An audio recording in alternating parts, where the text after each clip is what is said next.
নারায়ণগঞ্জের রূপগঞ্জে বকেয়া বেতন ভাতার দাবিতে শ্রমিকদের বিক্ষোভে অবরুদ্ধ হয়ে পড়ে ঢাকা-সিলেট মহাসড়ক। ঘণ্টাব্যাপী যান চলাচল বন্ধ থাকায় সৃষ্টি হয় তীব্র যানজট। চরম ভোগান্তিতে পড়েন যাত্রী ও পথচারীরা।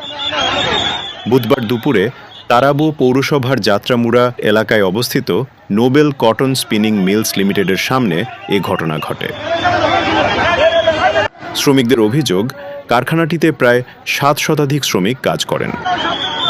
চলতি বছরের ফেব্রুয়ারি, মার্চ ও এপ্রিল এই 3 মাসের বেতন ভাতা এখনও বকেয়া রয়েছে।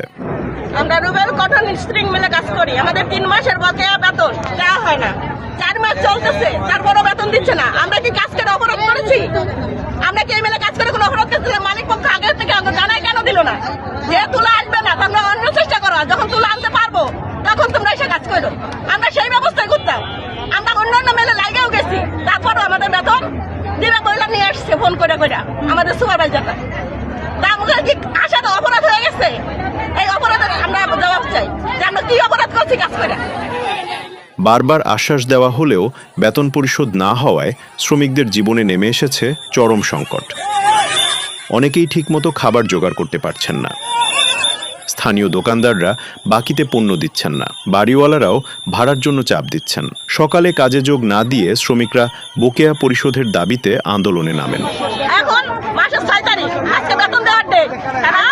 তারা লিখিত দিচ্ছে, প্রমাণ দিচ্ছে, এই কারণে বেতনও দিচ্ছে না, তুলাও আসছে না। এক পর্যায়ে তারা ঢাকা-সিলেট মহাসড়কে অবস্থান নেন।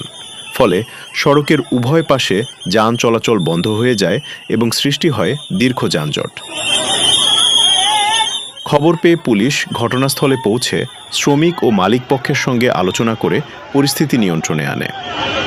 পরে মালিকপক্ষ আগামী বৃহস্পতিবার সকালে বকেয়া বেতন ভাতা পরিশোধের আশ্বাস দিলে শ্রমিকরা সড়ক ছেড়ে দেন। বর্তমানে যান চলাচল স্বাভাবিক রয়েছে।